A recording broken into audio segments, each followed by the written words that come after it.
સિતાંશુભાઈ, સૂર સંવાદમાં હાર્દિક સ્વાગત કરું છું. નમસ્કાર. આરાધનાબેન નમસ્તે. ઓસ્ટ્રેલિયાથી હિન્દુસ્તાન સુધીનું અંતર કેટલું ઝડપથી કાપી શકાય છે એનો આનંદ છે. સિતાંશુભાઈ, આપની સર્જનશીલતા અને અન્ય સાહિત્યિક પ્રદાન વિશે તો વાતો કરવી જ છે, પણ તે પહેલાં આપના બાળપણ અને ઉછેરથી શરૂઆત કરીએ. આપના પિતા દિવાન હતા, એ વાતાવરણમાં આપનો ઉછેર થયો, પછી કવિતા ક્યાંથી શરૂ થઈ? મારા મોટા દાદા મણિભાઈ જસભાઈ એ વડોદરાના દિવાન હતા અને કચ્છના દિવાન હતા અને પુસ્તકના ખૂબ રસિયા હતા. વડોદરાનું જે મ્યુઝિયમ છે રાજ્યનું સયાજી બાગમાં, એ પણ એમણે સ્થાપ્યું હતું સયાજીરાવ ગાયકવાડના રાજ્યકાળ દરમિયાન. એટલે તે વખતથી પુસ્તકોની પ્રીતિ કુટુંબમાં ખરી. મારા પિતાજી કચ્છના મુખ્ય ન્યાયાધીશ હતા અને કવિતા લખતા હતા અને વિજયરાય વૈદ્યનું કૌમુદી નામનું એક જે સામયિક છે, બહુ પ્રતિષ્ઠિત સામયિક, એમાં એમના કાવ્યો પણ છપાયા છે. એટલે પુસ્તક પ્રીતિ જૂની કુટુંબમાં અને આવી રીતે લેખન પણ મારા પિતાજી કરતા હતા. બહુ નાની ઉંમરે ગુજરી ગયા, 52 વર્ષની ઉંમરે. મારી ઉંમર તો તે વખતે 6 વર્ષની. પણ આ બધું કઈ રીતે આપણી પાસે આવે છે ને માત્ર કુટુંબમાંથી નથી આવતું, ઘણી બધી જગ્યાએથી આવે છે. એટલે એ રીતે ક્યાંથી આ બધા વાદળો વરસ્યા હશે અને ઉમાશંકર કહે છે તેમ કે ડુંગરો ઉપર વાદળ વરસે અને ક્યાંથી રવિન્દ્રનાથ પણ એ કહે છે અને ઉમાશંકર પણ કહે છે ક્યાંથી વાદળ વરસે છે અને ક્યાં ડુંગરમાં જમે છે.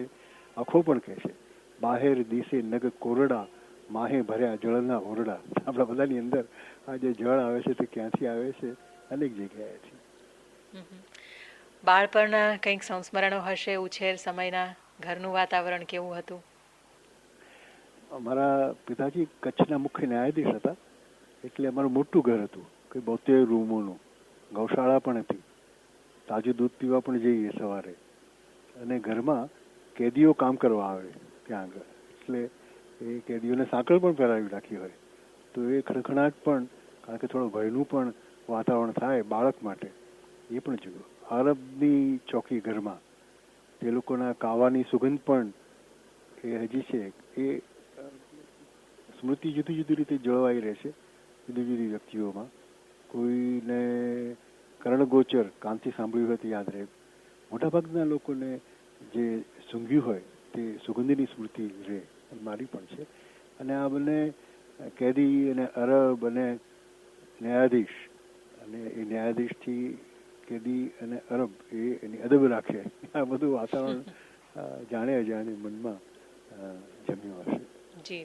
મારા માં બહુ જ બહાદુર, 42 વર્ષની ઉંમરે, એ 42ની હતી ત્યારે મારા પિતાજી ગયા. 52 વર્ષના હતા, 10 વર્ષનું અંતર હતું. બહુ હિંમતથી એણે બધા, મેં તો મોટું કુટુંબ, 5 ભાઈઓ 2 બહેનો, અને સૌથી મોટા ભાઈ તે વખતે 20-22ના, તો એણે બહુ હિંમતથી બધાને ઉછેરે. મારા એક ભાઈ પાયલટ થયા, તે પહેલું સોલો ફ્લાઇટ કરતા હતા મુંબઈથી વડોદરાની. તો નાનકડું પાઇપર પ્લેન 2 સીટ વાળું, અને પહેલી વખત આ જતો હતો યુવક ક્રોસ કન્ટ્રી સોલો, તો પાછલી સીટમાં મારી માં બેઠી હતી. કંઈક મારે આવવું છે.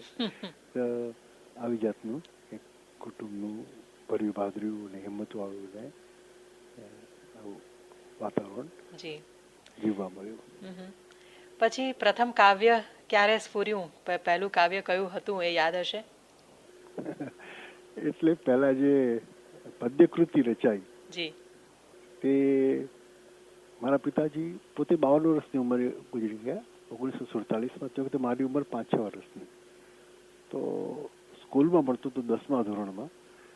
તે વખતે અમે ભુજના મોટા મકાનમાંથી વડોદરાના એક મકાનમાં ગયા, પછી મુંબઈના નાનકડા ફ્લેટમાં આવ્યા. તો એ કારણસર ને પિતાજી ન હોય એ બધા કારણસર આપણે આપણા બાપુજી સાથે મનોમન ઝઘડો કર્યો હતો કે તમે આમ ગુજરી કેમ ગયા. એનું પહેલું કાવ્ય લખ્યું હતું.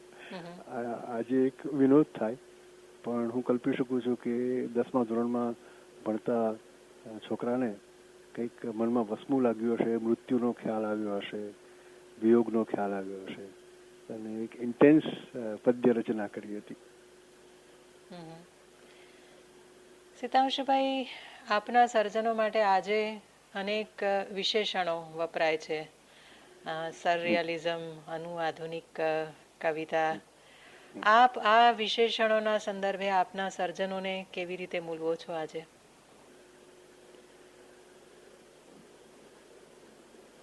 કવિ અને કવિતા એ બે શબ્દો એવા છે કે એ વિશેષણોનો બહુ ઝડપથી સ્વીકાર નથી કરતા. અને એ બે એવા શબ્દો છે નામ કે વિશેષણો જેની પાછળ ખૂબ દોડે છે. હિન્દીમાં તો એક સમય એવો હતો કે એક દસકાની અંદર 10 મહાકવિઓ હોય. ત્યારે અમે કહેતા હતા કે ભાઈ આ કવિની આગળ મહા લગાડવાનો કંઈ અર્થ નથી. કવિ શબ્દ જ એટલો મોટો છે કે મારી કવિતાની આગળ એક વિશેષણ લગાડાય છે તે દુર્બોધ. જી. તો હોઈ શકે દુર્બોધ.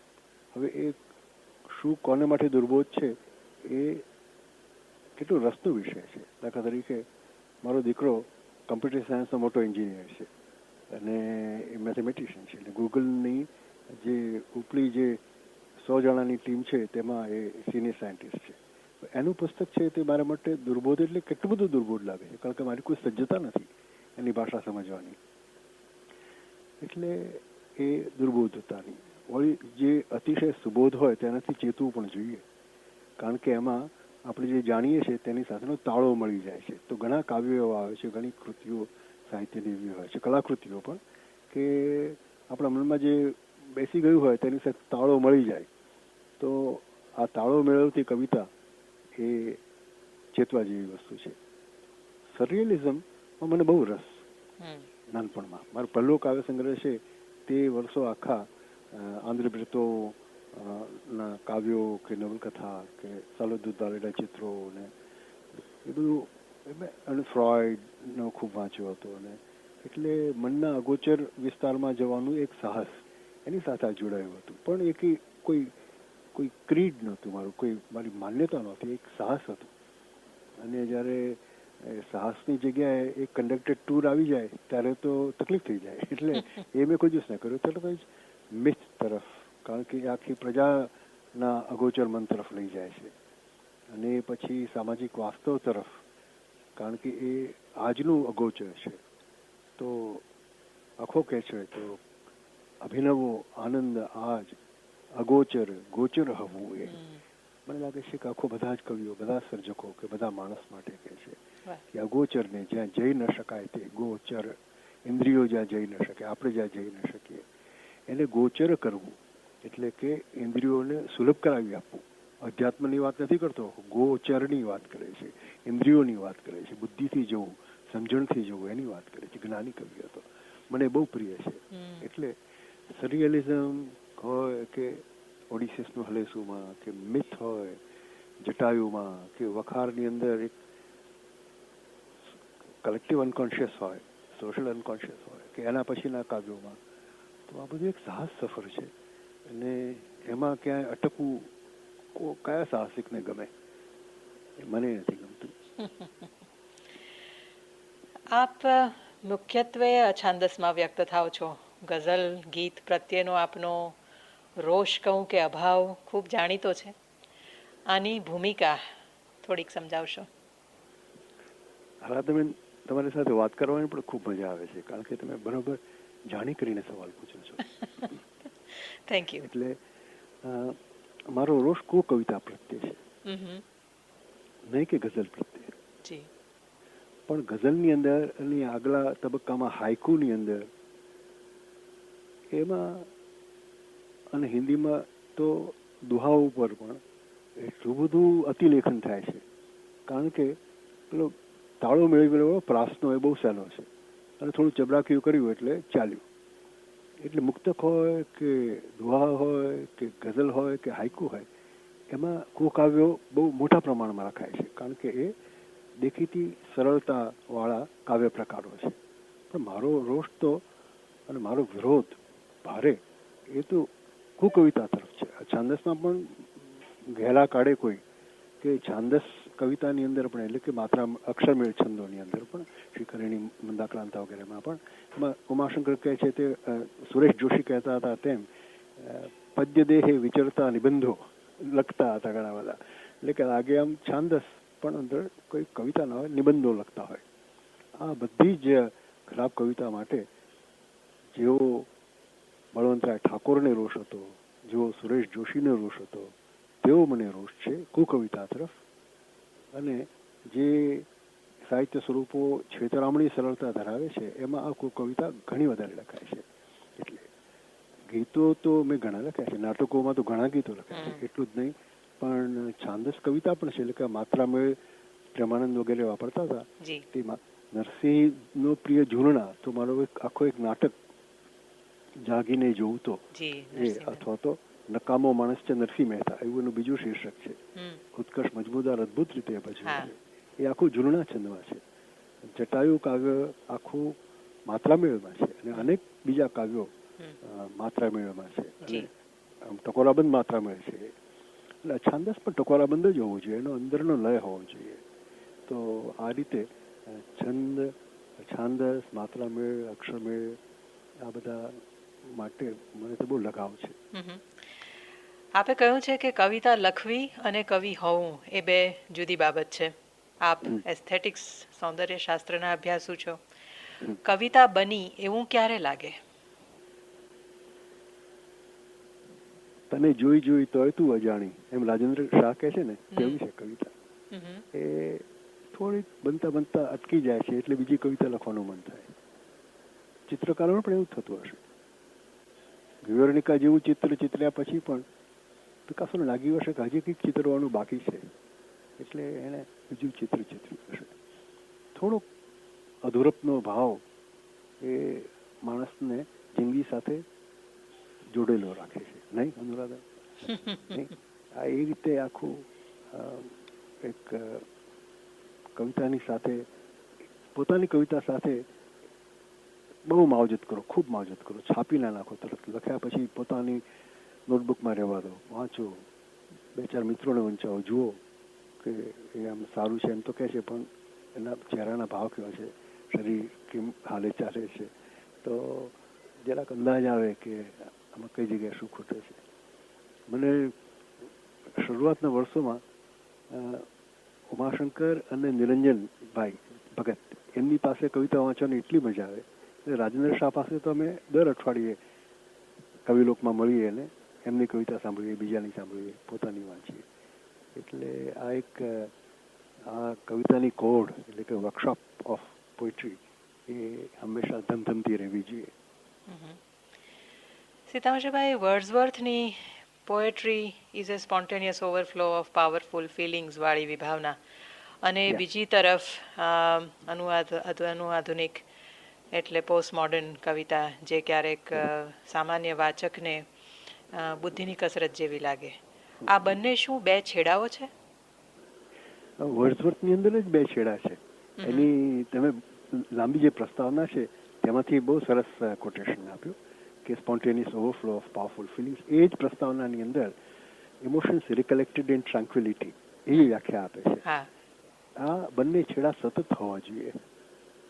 ઇમોશન્સ રિકલેક્ટેડ ઇન ટ્રાન્ક્વિલિટી, એક શાંતિની અવસ્થા, અને એમાં એ રિકલેક્ટ કરો, તમે વિખરાયું છે તે પાછું ભેગું કરો, એ પણ જરૂરી છે. અને બીજી બાજુ ઓવરફ્લો પણ જરૂરી છે. તમે વિચાર કરો કે કેવા સરસ બે મેટાફર્સ એમણે વાપર્યા. બંને મેટાફર્સ છે. ઓવરફ્લો ઉભરાવું અને વિખરાઈ જવું, તે રિકલેક્શન પાછું સાંભળવું. તે તો કવિની તો વાત જવા દો, કયો માણસ આ નથી કરતો. આપણી લાગણીઓ, આપણી ઉત્તેજનાઓ કેટલી ઉભરાય છે અને કેટલી એની મજા આવે છે, અને પછી વેરવિખેર થતું હોય તે વખતે એને પાછું સાંભળી લેવાની પણ કેટલી મજા આવે છે. તો આ બંને સર્જકતાના પાયા છે. અને નીત્શે અદ્ભુત વિચારક એમ કહેતો હતો કે great literature is born when Apollo finally speaks the language of Dionysus. Dionysus એ પ્રવાહનો દેવતા અને એપોલો એ આકારનો દેવતા. તો આકારનો દેવતા અંતે જ્યારે પ્રવાહના દેવતાની ભાષા બોલતા શીખે, નહીં કે એનાથી ઊંધું, ત્યારે મહાન કલા જન્મે છે. આપણે ઘણી વખત ઊંધું થાય છે કે પહેલા આકારો મગજમાં સ્થિર હોય અને પછી કલાપી કહેતા હતા તેમ અમે જાહેર ખબરો આ હૃદયની છે લખી નાખી, એ બધું લખી નાખે છે. તેમાં એક જાતનું એડોલેસન્ટ પ્રેક્ટિસથી આગળ ન વધાય. એ રીતે ડાયોનિસસ એપોલોની નકલ કરવા જાય એમાં કંઈ વળે નહીં. આ તો એપોલોએ આકૃતિના દેવતાએ એક નવી તાલીમ લેવાની છે ડાયોનિસસ પાસે, અને ડાયોનિસસની ભાષા એણે બોલવાની છે. ટૂંકમાં આ ઓવરફ્લો અને રિકલેક્શન, ઉભરાવું, ચારે બાજુ ફેલાવવું અને પાછું સંભળી લેવું અને સુઘટ્ટ આકાર કરવો, એ બંને વસ્તુ કોઈ પણ કવિમાં, જેને આપણે કવિ કહીએ, કે કોઈ પણ સર્જકમાં, જેને આપણે સર્જક કહીએ, એમાં નથી ચાલતી હતી. તમને શું લાગે છે? વાહ. સીતાંશુભાઈ, આપ સર્જક તો છો, એક સ્કોલરલી અભ્યાસુ સર્જક છો. સર્જનાત્મકતા અને અભ્યાસનો સંબંધ કેવો છે? પરસ્પરના વિરોધી હોઈ શકે? ક્યારેક હોઈ શકે, ચોક્કસ. જ્યારે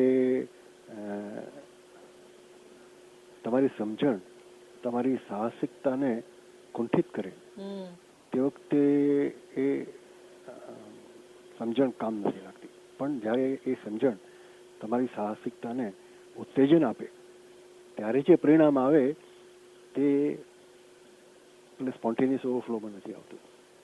કારણ કે એ જ છે. તમે જુઓ કે કોલમ્બસ હતો તો એ દરિયાને જાણતો હતો બરાબર, ત્યાંથી કેવી રીતે જવું. એની પાસે નકશા હતા, ખોટા નકશા હતા, ખોટી સમજણ હતી, બહુ સુધી પહોંચી ન શકે, એ જુદી વાત છે. પણ એને જો ખબર જ ના હોત કે આ પૃથ્વી ગોળ છે તો એ કેવી રીતે સમજણ એ સાહસિકતાને કોલમ્બસની અંદર જેમ ઉત્તેજન આપે છે. કોઈ વિજ્ઞાની હોય તો એ જાણે છે, એની પાસે બધા ઓજારો છે વિજ્ઞાનના, પછી એ હાઇપોથિસિસ કરે અને પછી એને ચકાસે. જાણકારી અને એટલે કે સમજણ અને સાહસ એ એકબીજા માટે અનિવાર્ય છે એમ હું માનું છું. અલબત્ત ખોટી સમજણ હોય ત્યારે, અને એ સમજણ ઉછીની હોય, પોતે મેળવેલી ન હોય, રટેલું જ્ઞાન હોય તો તે ન ચાલે. એક આપણો બહુ સરસ કવિ છે મધ્યકાલનો, અપભ્રંશનો, સરહપાદ, પૂર્વ ભારતનો હતો. એ આપણે હેમચંદ્ર જેવી રીતે અહીંયા હતા તેવી રીતે લગભગ એ જ સમયનો. તો એનો એક બહુ સરસ દોહો છે: અક્ષર બાળા સઅલ જવું, અક્ષર વધેલું આખું જગત છે. એટલે કે આખું જગત બહુ ડાયું થયું, હોશિયાર થઈ ગયું છે. અક્ષર બાળા સઅલ જવું, નાઈ નિરક્ષર કોઈ. અહીંયા કોઈ નિરક્ષર મળતું નથી. તાલગ અક્ષર ઘોળઈ, ત્યાં સુધી તમારી સાક્ષરતાને હલાવ્યા કરો, ઘોળો. જાય નિરક્ષર હોય, જ્યાં સુધી તમે નિરક્ષર થાવ ત્યાં સુધી. તો આ બીજા પ્રકારની નિરક્ષરતા જે છે ને, કે જ્ઞાનના સમુદ્રને પસાર કર્યા પછી તમે સામે કાંઠે પહોંચો, તે સામે કાંઠેની નિરક્ષરતા એ સર્જકતાનું મૂળ છે. આ કાંઠેની નિરક્ષરતા નહીં. એટલે એ ટૂંકમાં અભ્યાસ અને સર્જકતા વચ્ચેનો સંબંધ એ તો મમ્મટાચાર્ય પણ કહે છે કે કવિતા 3 રીતે આવે છે: શક્તિ, મૂળ શક્તિ, પ્રતિભા હોવી જોઈએ. પછી નિપુણતા, કે નિપુણતા કેવી રીતે? કાવ્ય, શાસ્ત્ર આદિ અવેક્ષણાર્થ. અને ત્રીજું એટલે કે કાવ્યો, શાસ્ત્રો બધું વાંચવું ખૂબ. અને ત્રીજું કાવ્ય શિક્ષા અભ્યાસ, કે કવિતાને જે જાણે છે તેની પાસેથી કવિતાની કલાનો અભ્યાસ કરો. ઇતિ હેતુસ્તદુદ્ભવે. તો કવિતાના હેતુ એટલે કે કવિતાના મૂળ અહીંયા છે. અને પછી પાછું ઉમેરે છે હેતુ હું નતું હેતુવહ. એટલે એક જ હેતુ છે, 3 હેતુઓ નથી. આ 3 એકબીજામાં જ્યારે એકાકાર થઈ જાય ત્યારે સાચી સર્જકતા પ્રગટે છે. એ કાવ્ય હેતુ છે એમ મમ્મટાચાર્ય આથી 1000 વર્ષ 1200 વર્ષ પહેલા કહ્યું હતું. એ સાચું છે. જી. સર્જક શા માટે સર્જન કરે છે? મને લાગે છે કે જે અનુભવે છે તે બરાબર ખબર નથી પડતી કે આ શું છે. વાલ્મીકીમાં નથી આવતું કિમિદમ વ્યાહૃતમ માયા, આવું શું બોલી ગયો. એટલે ક્રૌંચ મિથુન, ક્રૌંચ પંખીના યુગલમાંથી એકને મારી નાખ્યું તો પેલાને કંઈનું કંઈ થઈ ગયું, કંઈક બોલી ગયો. પછી એને તલક થાય છે. એટલું બોલ્યું હોત ને તો એ લોકકવિ બની જાત, અથવા તો એ બહુ રોમાન્ટિક બનીને અટકી જાત. પણ એ ખરેખરનો કવિ બન્યો કારણ કે એને સવાલ થયો કે હું આ શું બોલ્યો, એટલે હું આ શા માટે સર્જન આમે કર્યું, એવો સવાલ થાય એ જરૂરી છે. અને એનો જવાબ ન મળે એ પણ જરૂરી છે. કારણ કે એનો જો જવાબ મળી ગયો તો એક ફોર્મ્યુલા આવી ગઈ, અને ઘણા લિટરેચર ઓફ કમિટમેન્ટવાળા કવિઓ એમાં ફસાઈ જાય છે. એક બાજુથી અતિ રોમાન્ટિક કવિઓ છે અને બીજી બાજુથી આ પ્રતિબદ્ધ કવિઓ છે. આ બંને ક્યાંક ને ક્યાંક અટકી જાય છે. અટકવું ન હોય ને સાહસ સફર ચાલુ રાખવી હોય તો સતત સમજણની પ્રક્રિયા પણ ચાલુ રહેવી જોઈએ, અને આ બેમાંથી એકે પરિબળ આપણને અટકાવે નહીં એ જોવું જોઈએ, નહીં? આપે પ્રતિબદ્ધ સર્જકોની વાત કરી. ગાંધી યુગનું સાહિત્ય મૂલ્યનિષ્ઠ સાહિત્ય હતું. સામાજિક પ્રવાહોને ઝીલવા, સામાજિક પ્રવાહોને ઘડવા એ સમયના સર્જકોનો જાણે કે ધર્મ હતો. આપ સર્જકને વિપ્લવી, વિદ્રોહી કહો છો. આ એ સમાજના પ્રવાહો સામે શું સર્જક બળવો કરે છે, અને જો બળવો કરતો હોય તો કઈ રીતે? ઉમાશંકર સુંદરમ, કૃષ્ણદાસ માણેક, શ્રીધરાણી, આ બધાને વાંચીએ તો આમ રોમાંચ થાય, એવા સરસ કવિઓ છે. એ પોતાના સમયના જીવનને જે કુંઠિત કરે છે, જે રોકી લે છે, જે કેદ કરવા માગે છે, એ આખી સત્તા સામે વિદ્રોહ કરે છે. હું ગુલામ, સૃષ્ટિ બાગનું અમૂલ ફૂલ, માનવી ગુલામ. એમ ઉમાશંકર કે ભાગ ફોફાડો મારે લૂંટતો હોય તેવું લાગે આપણને, કે ઘણું કે ઘણું ભાંગવું, ઘણો ઉઠાવ મારી ભુજા. એમ સુંદરમ કે તો તાકાત લાગે. આ લોહાર ખરેખર પોતાનો હથોડો ઉઠાવે છે, ઘણ ઉઠાવે છે. હવે આગળ જતા તકલીફ શું થાય છે કે તમે તમારી આસપાસના માણસને, આસપાસના સમાજને સમજવાનો પ્રયત્ન કરો, એની માટે અનુકંપા હોય, એના માટે તમારું દિલ દાચતું હોય, એ એક વસ્તુ બની. પછી એનો ઉકેલ કેવી રીતે આવે તે કેટલાક મહાનુભાવોએ બતાડ્યું છે. હવે એ મહાનુભાવ માર્ક્સ પણ હોય, એ મહાનુભાવ ગાંધી પણ હોય, કે એ મહાનુભાવ કોઈ મૂડીવાદી વિચાર કેન્સ જેવો પણ હોય. હવે આમાંથી, કે શ્રી અરવિંદ હોય, આમાંથી કોઈ પણ એક ગુરુને લઈને તમે કંઠી બાંધો તો તકલીફ થઈ જાય. કારણ કે પછી તમે શિષ્ય બની શકો પણ કવિ ન બની શકો, સર્જક ન બની શકો. એટલે પ્રતિબદ્ધતા એ આઈડિયોલોજીની સાથે ન હોવી જોઈએ, પ્રતિબદ્ધતા એ રિયાલિટી સાથે હોવી જોઈએ, એમ મને લાગે છે. આપ એક સર્જક અને અભ્યાસ ઉપરાંત શિક્ષણ સાથે ખૂબ ગાઢ રીતે સંકળાયેલા રહ્યા છો. ભારતની શિક્ષણ પદ્ધતિ અને વિશ્વની અનેક દેશોની શિક્ષણ પદ્ધતિઓનો આપે અભ્યાસ કર્યો છે, એનો અનુભવ પણ કર્યો છે, જાત અનુભવ છે. આપની દ્રષ્ટિએ ભારતીય શિક્ષણ પદ્ધતિ કોઈ રીતે ઊણી ઉતરે છે, અને ઊણી ઉતરતી હોય તો કઈ રીતે?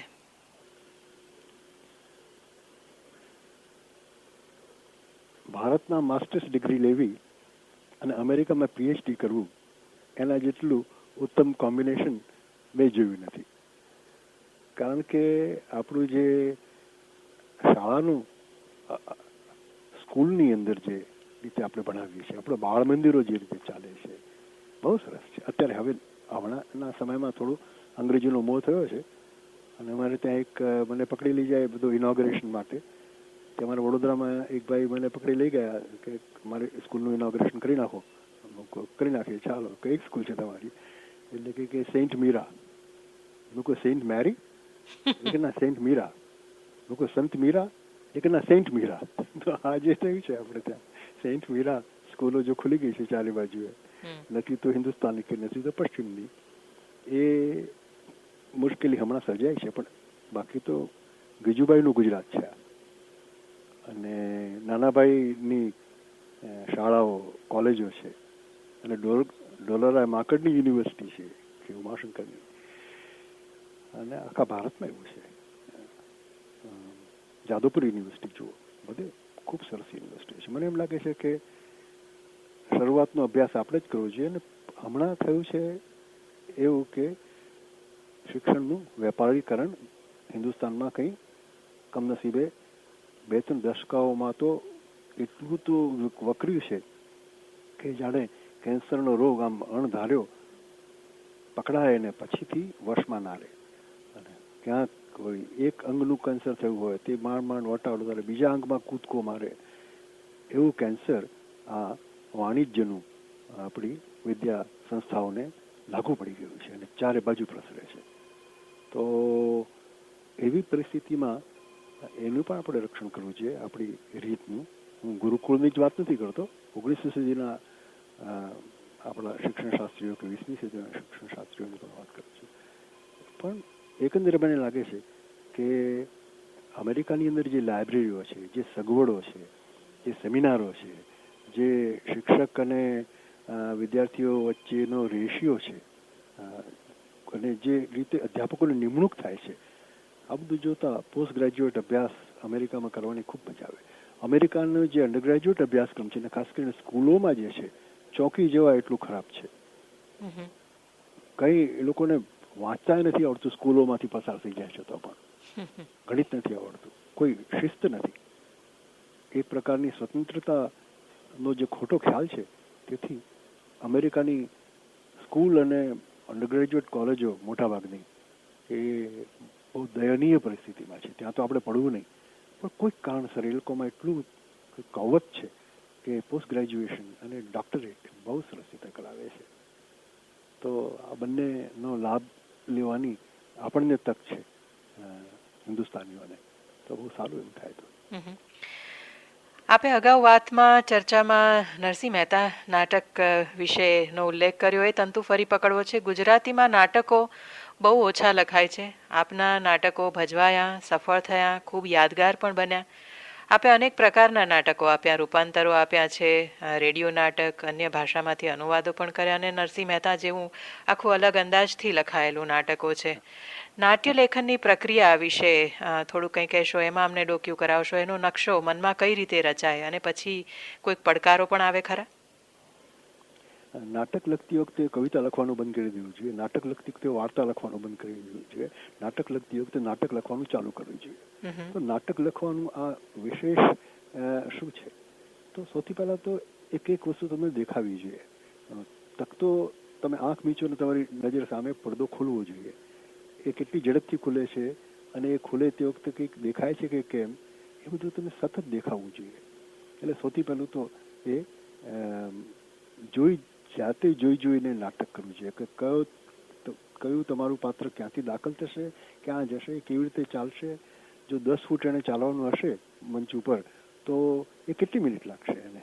એ ઝડપથી ચાલીને જશે કે ધીમેથી ચાલી જશે, વચ્ચે ઊભો રહેશે, શું થશે બધું? આમ સૌથી પહેલું મને જોવાની બહુ મજા આવે છે. નાટક લખતે જોવાની મજા આવે, એની આસપાસના બધો સન્નિવેશ પણ જોવાની મજા આવે કે શું હશે.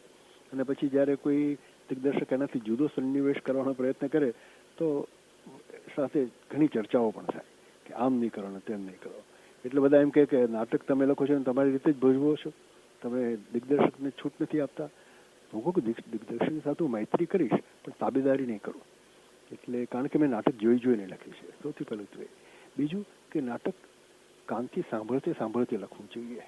એટલે કોણ શું બોલે છે એ તમને સાંભળવું, તમે જાતે સાંભળતે લખો. તમારું એ પાત્ર બોલે તેને બોલવા દો. તો એક જેની સાહિત્યિક ભાષા કહે છે ને, જે ખરેખર સાહિત્યિક ભાષા નથી પણ એ એકદમ કૃત્રિમ ભાષા છે, એવા સંવાદો લખતા તમે અટકી જશો. અહો આપ આજે અહીં આવ્યા તો અમને ઘણો આનંદ થયો. એવું જો કોઈ આપણે મહેમાન આવે અને આપણે એવું કહીએ ને, તો મહેમાન સૌથી પહેલાં આપણી સામે જોઈ રહે અને એને એમ લાગે કે આપણે એનું અપમાન કરે છે ને ચાલ્યો જાય આપણા ઘરમાં. એવી ચાપલુસી ભરી ભાષા કોઈ ના વાપરે. પણ મંચ ઉપર ઘણા લોકો નાટક લખતી વખતે ઘણા લોકો એવી ભાષા વાપરે છે.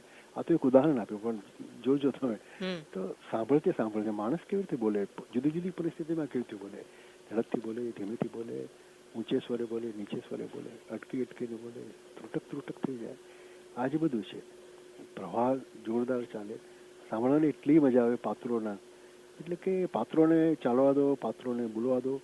એટલે એમ નહીં કે નાટક તમારી સર્જત છે આ બધી, પણ તમારે અનેક સર્જતો છે તે બધા જુદી જુદી ભાષા બોલશે. 10 મિનિટની અંદર તમારે ગુજરાતી ભાષાના અનેક થર મંચ ઉપર મૂકી દેવા પડશે. મધુરાયનું સંતુ રંગીલી સાંભળીએ ને ત્યારે રસ પડી, એકદમ મજા આવી જાય. સરિતા જોશીના પાત્રમાં સંતુના પાત્રમાં જે રીતે ભાષા ચાલે, અને બીજી બાજુ પ્રવીણ જોશીના પાત્રમાં જે રીતે ભાષા ચાલે, પ્રોફેસર હિમાદ્રી, કેવી મજા આવે. એટલે આમ આપણું નાટક, અને આજે પણ થાય છે, આજે પણ નવા નાટકકારો એટલા તો સરસ છે આપણે ત્યાં. સૌમ્ય જોશી છે, પ્રવીણ પંડ્યા છે, નવશીલ મહેતા છે, કેટલા લોકો લખે છે.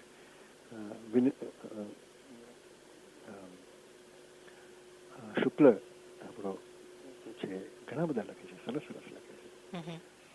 એટલે નવું અને સિનેમા પણ કેવા ગુજરાતી નવા આવવા માંડે છે.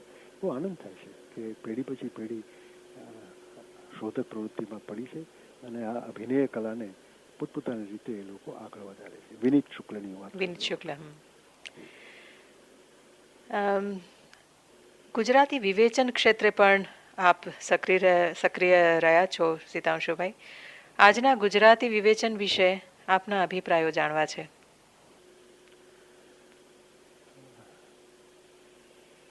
દસેક વર્ષથી કે એની આસપાસથી જે જૂની ગુજરાતી આવડવી જોઈએ, સંસ્કૃત આવડવું જોઈએ, અંગ્રેજી આવડવું જોઈએ, એ બધી આવડતો આપણું વિદ્યા જગત જાણે કે ખોવા માંડ્યું છે. એને કારણે ઇમ્પ્રેશનિસ્ટિક ક્રિટિસિઝમ વધવા માંડ્યું છે.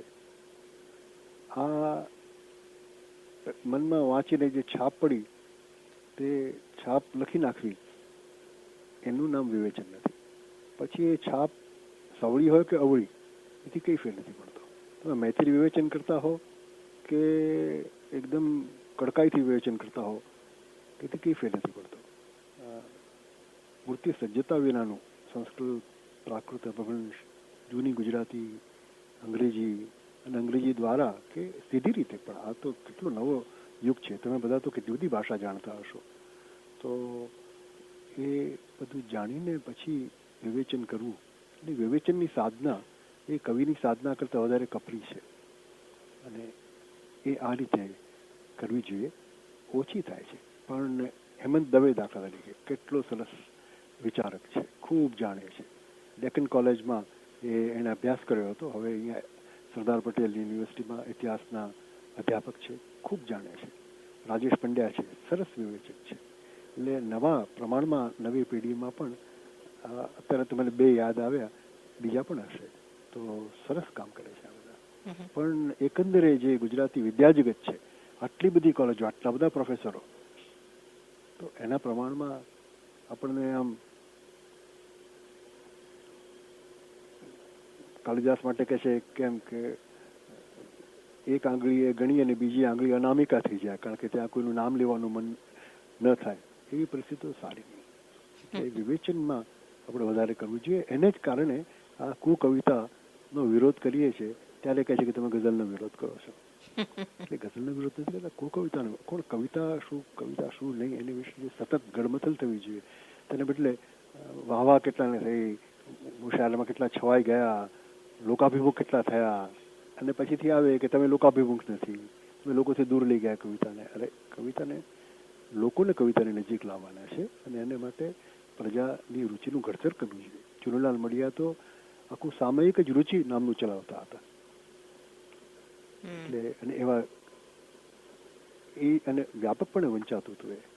એટલે આ જે એક હૃદયતાની સાધના આખી પ્રજા માટે આપણે કરવી જોઈએ, તેને બદલે પ્રજાને ગુમરાહ કરી અને સસ્તી તુકબંધીઓથી એમનું મનોરંજન કરી અને લાગણીના ઉભરાઓમાં એમને ખેંચી જઈ અને અંતે તો એમના મગજમાં જે જીવન વિશેના ખ્યાલો કોઈક રીતે ઘડાઈ ચૂક્યા છે તેની સાથે તાળો મેળવી આપી અને પ્રસિદ્ધ થવું એ સર્જકનું લક્ષણ નથી અને એ પ્રજાને બહુ ભારે પડશે. આપે ભારતીય જ્ઞાનકોશનું સંપાદન પણ કરેલું. એ અનુભવ કેવો રહ્યો અને અંગત રીતે એની પ્રાપ્તિ શું? Encyclopedia of Indian literature. જી હા, એ તો બહુ અદ્ભુત અનુભવ હતો. 5 વર્ષ એટલા તો પરિશ્રમના ગયા અને એ ખેતી કરી તો એટલો તો સરસ પાક જાણવા મળ્યો કે આજે આખા હિન્દુસ્તાનમાં અનેક ભાષાઓમાં મારા મિત્રો સર્જકો છે, વિવેચકો છે અને એ ચાલુ જ રહ્યું છે. એટલે ભારતીય સાહિત્યને પણ સમજવાની મથામણ કરવી એ 21મી સદીના ગુજરાતી લેખક માટે તો જરૂરી ગણાય ને. એટલે અને આ દેશાવરોમાં વસતા ગુજરાતીઓ છે તે લોકો માત્ર નોસ્ટાલ્જિયાની કવિતા લખે કે અમારું ભારત ને અમારું ગામડું ને, અને તમે જ્યાં છો તેની જે એક સમૃદ્ધિ છે તે પણ ગુજરાત પાસે લઈ આવો ગુજરાતી ભાષા દ્વારા. તો એ ભારતીય સાહિત્યની બાબતમાં મારી બાબતમાં એ થયો 5 વર્ષ ખૂબ મહેનતના ગયા, કારણ કે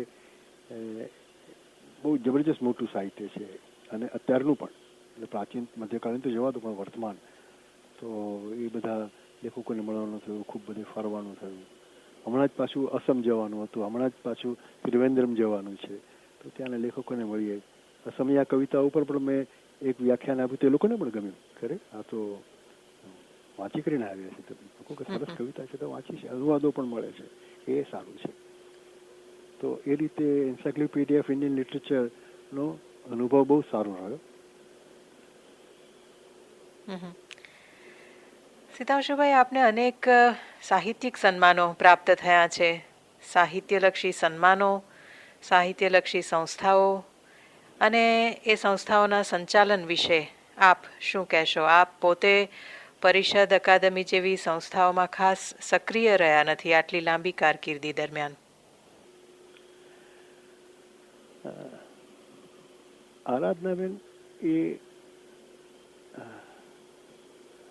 સંસ્થાઓમાં ચડતી પડતી બહુ આવ્યા કરે છે.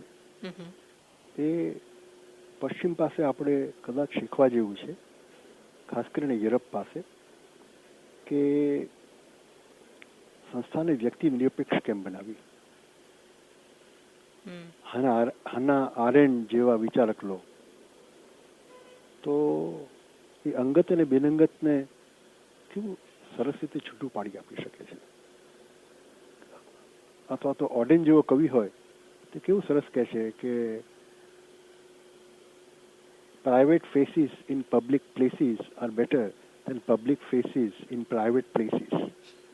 તો આ પ્રાઇવેટ અને પબ્લિક વચ્ચેનો ભેદ કરવો જોઈએ. આપણે પબ્લિક ઇન્સ્ટિટ્યુશન્સને જાહેર સંસ્થાઓને બહુ અંગત રીતે ચલાવીએ છીએ. એટલે કે સારા માણસો આવે તો સારી રીતે ચલાવે ને, પણ એની એવી પરંપરા ન હોય, એવી શિસ્ત ન હોય કે એને બિનંગત રીતે જ જો. એટલે પરિષદ દાખલા તરીકે મુનશીજી છેલ્લા વર્ષોમાં બહુ જ અંગત રીતે ચલાવતા હતા, એટલે ઉમાશંકરને પરિષદ મુક્તિની જરૂર પડી. પણ ઉમાશંકર ગયા એટલે પાછી મુનશી શૈલી આવી ગઈ. એટલે જાણે કે આજે ફરીથી પરિષદ પરિસ્થિતિ આગલા જેવી થઈ અને અનેક ઉત્તમ સર્જકોને એમાંથી બાકાત રાખવામાં આવે છે અને અનેક લેણ દેણના હિસાબો દ્વારા ત્યાં આગળ પારિતોષિકો જાય, જ્ઞાન સત્રોના વક્તાઓ નક્કી થાય, પ્રમુખો નક્કી થાય. આ બધું સારું નથી લાગતું. અકાદમી જે દિલ્હીની છે એમાં હંમેશા ચૂંટણીની પ્રક્રિયા રહી છે. એટલે તાજેતરના વખતમાં હમણાં જ મારો એક પત્ર પણ જાહેર થયો છે અહીંયા. અકાદમી જે ગુજરાત રાજ્યની અકાદમી છે તેમાં પ્રમુખ પદે નિયુક્તિ થઈ. કોની નિયુક્તિ થઈ એ સવાલ અસ્થાને છે, એ સવાલ નથી. સવાલ એ છે કે નિયુક્તિ કેમ કરો છો તમે, ચૂંટણી કેમ નથી થવા દેવા? અને બીજી તરફથી પરિષદ જેવામાં ચૂંટણી કરાવો છો તો એ ચૂંટણીને આટલી બધી મેનિપ્યુલેટ કેમ કરો છો? તો જ્યાં સુધી આ બધા સવાલોનો સામનો નહીં કરીએ ત્યાં સુધી આપણી સંસ્થાઓ બિનંગત રીતે નહીં ચાલે. અને બિનંગત રીતે જ્યાં સુધી સંસ્થાઓ નહીં ચાલતી હોય ત્યાં સુધી 15 થી 25, 35 વર્ષના જે યુવક યુવતીઓ લખે છે તો એ લોકોને માટે તો જો સાચી શોધક વૃત્તિ હોય, સાચી એક નિરીક્ષાશીલતા હોય, સ્વાતંત્ર્ય પ્રવૃત્તિ હોય તો એ લોકોને તો આ સંસ્થાઓમાં સ્થાન જ નહીં મળે. તો સોવિયત યુનિયનમાં જેમ રાઇટર્સ યુનિયનમાં મીડિયોક્રસ જ હોય અને સોલ્ઝેનિત્સિન અને પાસ્ટરનાકને એમાં સ્થાન જ ન હોય, એવું તો અહીંયા નહીં થાય.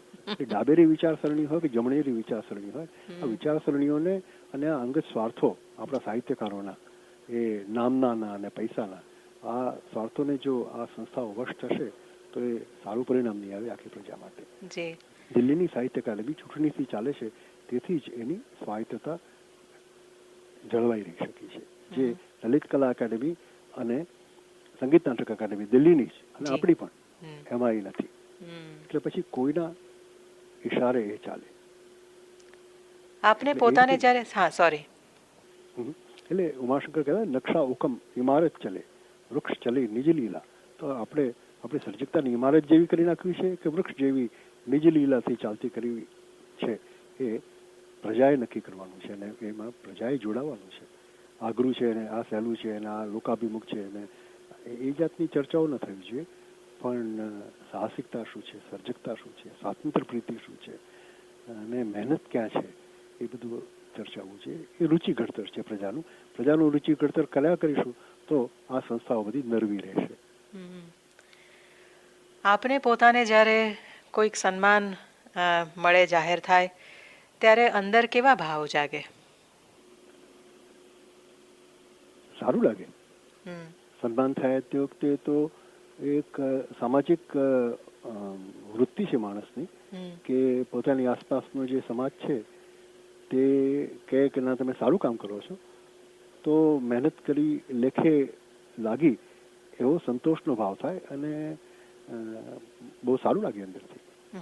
સેમ પિત્રોડાને સૌરાષ્ટ્ર યુનિવર્સિટીમાં જ્યારે હું કુલપતિ હતો તે વખતે સેમ પિત્રોડાને અમે ડિલીટની ડિગ્રી આપી હતી. એ ત્યાંના સૌરાષ્ટ્રના સેમ પિત્રોડા. તો એમણે કહ્યું કે મને દેશ પરદેશમાં ખૂબ માન મળ્યું છે પણ આ કાઠિયાવાડમાં અને કાઠિયાવાડની સૌરાષ્ટ્ર યુનિવર્સિટી આ માન મને આપે છે તો મને વધારે વહાલું લાગે છે. એટલે આપણને આપણા પોતાના પિયર ગ્રુપ એક્સેપ્ટેબિલિટી એ બહુ ગમે એ માણસનું સામાન્ય વલણ છે. મારું પણ એવું છે.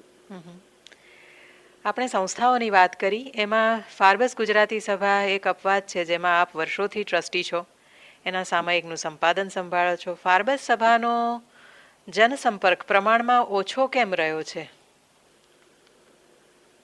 બરોબર છે તમારી વાત કે ફાર્બસ સભાનો જનસંપર્ક ઓછો રહ્યો છે. આ તમારી સાચી છે. ફાર્બસ સભાનું મૂળ સ્વરૂપ એ સંશોધનની સંસ્થાનું છે. એટલે એનો હસ્તપ્રત સંગ્રહ પણ ખૂબ સારો છે અને દેશ દેશાવરના સંશોધકો, અંગ્રેજી ભાષામાં લખનારા, જર્મન ભાષામાં લખનારા, ફ્રેન્ચ ભાષામાં લખનારા એ લોકો પણ ફાર્બસ સભાની હસ્તપ્રતોનો ઉલ્લેખ કરે છે. હવે જ્યાં સંશોધનની પ્રવૃત્તિ નબળી પડે ત્યાં ફાર્બસ સભાનો જનસંપર્ક ઘટે. એનો એક ઉપાય એ છે કે ફાર્બસ સભાએ જનસંપર્ક વધે એ પ્રકારની પ્રવૃત્તિ કરવી જોઈએ. હવે દાખલા તરીકે એક જનકલ્યાણ કરીને સામયિક આવતું હતું તો એટલો બધો એનો ફેલાવો હતો કે વાત ના પૂછો. હવે એના અંકો વાંચીને તમે જુઓ તો તમને એમ લાગે કે આ કે એટલું બધું જાળવવા જેવું નથી. આ બરાબર છે કે પ્રજાને નૈતિક રાખવી જોઈએ કે આ બધું, પણ તમે ક્યાં સુધી બહારથી ઉપદેશો આપીને પ્રજાની નૈતિકતાને સુરક્ષિત રાખી શકશો? નૈતિકતા તો અંદરથી આવવી જોઈએ અને એના માટે અનુકંપાશીલતા આવવી જોઈએ. તો જનસંપર્ક વધારવા માટે એ પ્રજાનું ઘડતર કરવું જોઈએ જેથી એ પ્રજામાં કે બહુ મોટી સંખ્યામાં ક્યારેય સંશોધકો, રિસર્ચર્સ આવે નહીં, પણ જેટલી સંખ્યામાં હોય એટલી સંખ્યામાં થોડોક વધારો થાય તો ફાર્બસ સભા જેવી સંસ્થા એમને ઉપયોગી લાગે એ સંશોધકોને. તો એમ મારી સમજણ છે. એટલે ફાર્બસમાં મુશાયરાઓ ગોઠવી અને ટોળાઓને ભેગા કરવા, બધા વાહ વાહ કરે, દુબારા કરે અને તાળા મેળવીને ઘેર ચાલ્યા જાય એ તો ફાર્બસ સભાનો અંત લાવી દેશે. પણ સંશોધન વૃત્તિ વધારવી, એમાં જે છે તે વધારે ઉપલબ્ધ કરાવવું એ બધું કર્યા કરીએ છીએ આપણે અને એ મથામણ કરવી જોઈએ. પણ એ સિવાય પણ જો એમ લાગતું હોય કે અમુક કરવાથી આ સંશોધક વૃત્તિને ઉત્તેજન મળે, એમાં ફાર્બસ સભા આ કરી શકે એવું જો કોઈ પણ કહે તો એ તો ફાર્બસ સભાના લાભમાં જ છે. અને ટ્રસ્ટી તરીકે અને ટ્રસ્ટી મંડળ તરફથી પણ એ બધાનું સ્વાગત છે. કંઈક એમ લાગે કે પોતાનું નિશાન ચૂક્યા વગર એ બરોબર જનસંપર્ક વધારી શકે, પ્રજાને વધારે ઉપયોગી થઈ શકે, પ્રજાને આ કામમાં વધારે ઉપયોગી થઈ શકે એવું કોઈ સૂચન હોય તો અમને જરૂર આપજો. આપ વિશ્વ સાહિત્યના અભ્યાસુ છો. વિશ્વની કઈ સર્જક ચેતનામાંથી આપ પ્રેરણા મેળવો છો? આરાધનાબેન, કેટલું જબરજસ્ત આ વિશ્વ સાહિત્ય છે. હોમર પણ ખૂબ ગમે, દાંતે ખૂબ ગમે, ગથે પણ ખૂબ ગમે.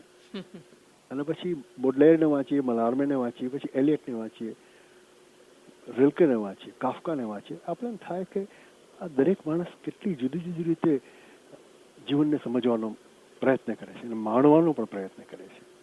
એટલે માણવું એટલે માત્ર એક આમ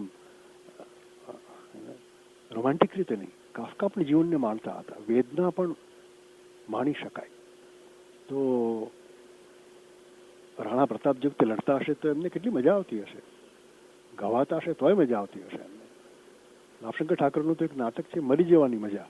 તો જગત સાહિત્યમાં પણ મને અંગત રીતે હોમર બહુ ગમે અને આ બાજુ કાલિદાસ બહુ ગમે, ભાસ ખૂબ ગમે.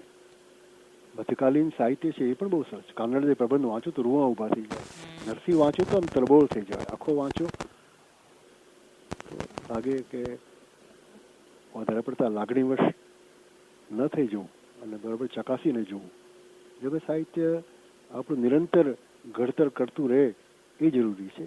જગત સાહિત્યના કોઈ પણ એક માસ્ટરના ચરણે બેસી જવું જોખમી છે. કોઈ પણ માસ્ટરના ચરણે ન તો આપણે બેસવું કે ન તો માસ્ટર થઈને કોઈને બેસાડવાના ચાળે ચડવું.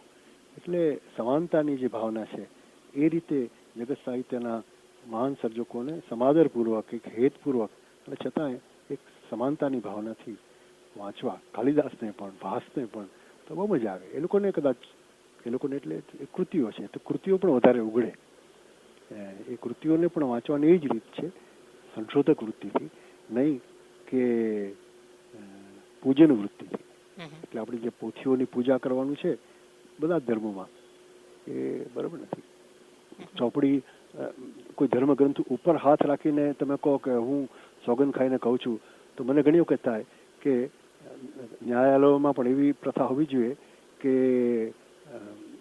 સાક્ષી આપવી હોય તો કોઈ ધર્મગ્રંથ ઉપર આંગળી ન કાઢવી જોઈએ, એને ફરજ પાડવી જોઈએ કે તમે આ ધર્મગ્રંથ ખોલી અને અંદર બેસીને 5-10 મિનિટ વાંચીને આવો, પછી સાક્ષી તમારી આપો.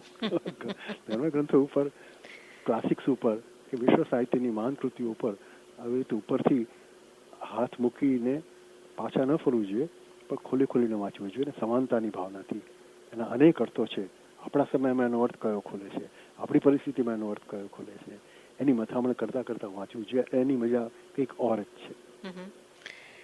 આપની આધ્યાત્મિકતા વિશે શું કહેશો? ઈશ્વરમાં માનો છો? મારી એટલી બુદ્ધિ ચાલતી નથી કે હું એ ઈશ્વરમાં, અથવા તો બીજા શબ્દોમાં કહો તો આ આખું જે દેખીતી રીતે નિયમિત રીતે ચાલતું તંત્ર છે એ તંત્રને કઈ રીતે ચાલે છે, શા માટે ચાલે છે એવું સમજી શકું. ખૂબ મથામણ કરવું છે. મને કોઈ અધ્યાત્મને છોછ નથી, પણ અપ્રમાણિક રીતે કહેવું કે મને ખબર પડી ગઈ છે અથવા તો અમુક જણાને ખબર પડી ગઈ છે અને હું એમાં વિશ્વાસ રાખું છું, એમાં કોઈ માલ નથી. ભગવાન બુદ્ધને ખબર પડી ગઈ તો બહુ સારું એમને માટે, શંકરાચાર્યને ખબર પડી ગઈ તો બહુ સારું, પણ આપણે એમનું વાંચીને હમણાં જ વાત કરી તેમ કે આ જગત સાહિત્ય એ પણ જગત સાહિત્ય છે, એને ઉકેલવાનો પ્રયત્ન કરીએ. પણ તમે વિચાર કરો કે આટલી બધી વેદના કેમ છે જગતમાં, આટલું બધું દુરિત કેમ છે જગતમાં, આટલી બધી અનિયમ અતંત્રતા પણ કેમ છે. એક તરફથી દરરોજ સવારે સૂરજ ઉગે છે, દરરોજ સાંજે આથમે છે, એટલે કે આ ગ્રહ નક્ષત્રો આટલા લયબદ્ધ રીતે આ બ્રહ્માંડમાં ફરે છે. આપણને એ જ ખબર નથી કે શા માટે ફરે છે. વળી એ બધા તો પોતાના લયમાં, ઉમાશંકર તો આમાં બહુ માનતા હતા અધ્યાત્મમાં. જનોત્કર્ષે રાસે પરમ ઋત લીલા અભિરમે, એમ બહુ સરસ પંક્તિ છે, મને બહુ ગમે પણ છે, પણ એની સાથે હું સંમત નથી. પંક્તિ બહુ સરસ છે, એની લગ્નીમાંથી આવેલી છે. એટલે જનોત્કર્ષે એટલે કે માણસોના ઉત્કર્ષમાં, અને રાસે અને માણસના પતનમાં, રાસમાં ખતમ થઈ જાય છે, તેમાં પ્રજાની પ્રજાઓ પરમ ઋતલીલા અભિરમે, બહુ અદભુત ઋતલીલા અભિરમે છે. તો અત્યારે અહીંયા જે આખો એશિયા ભરીને, મિડલ ઇસ્ટ ભરીને જે બધું ચાલે છે ઋતલીલા છે કોઈની. એટલે આ જે દુરિત છે, વેદના છે, પીડા છે, એને નજરઅંદાજ કરીને તમે કહો કે આ તો બધું પરમાત્માની લીલા છે, તો એ તો કાં તો કાયરતા છે કાં તો મૂર્ખતા છે. એટલે એ અધ્યાત્મ તો એમાં જ છે કે તમે પ્રયત્ન કર્યા કરો સમજવાનું કે આ શું ચાલી રહ્યું છે, બધું સમજાતું નથી જોકે, અને જ્યારે ન સમજાય ત્યારે પ્રમાણિકતાપૂર્વક વેઇટિંગ ફોર ગોડો નાટક લખો એ પણ જરૂરી છે. આપને સાહિત્યેતર પ્રવૃત્તિઓ, શોખ, રસ, રુચિ? ફરવાનું બહુ ગમે, હમ અને એક બાજુથી બહુ ફરાતું નથી ને બીજી બાજુથી ખૂબ ફરાય છે, કારણ કે સાહિત્યના કાર્યક્રમોમાં જે ત્યારે આસપાસ બધે જઈએ, દેશ પ્રદેશમાં એ તો કંઈક જોવાનો પ્રયત્ન કરીએ. તમારા જેવા બધા દોસ્તો હોય તો બધા ફરવા લઈ જાય ત્યાં આગળ, એટલે બહુ મજા. કુટુંબ પણ, દીકરો દીકરી પણ બધે ફરવા લઈ જાય, એટલે એક તો એ ગમે, અને એટલે આમ મજા આવે. બીજું બસ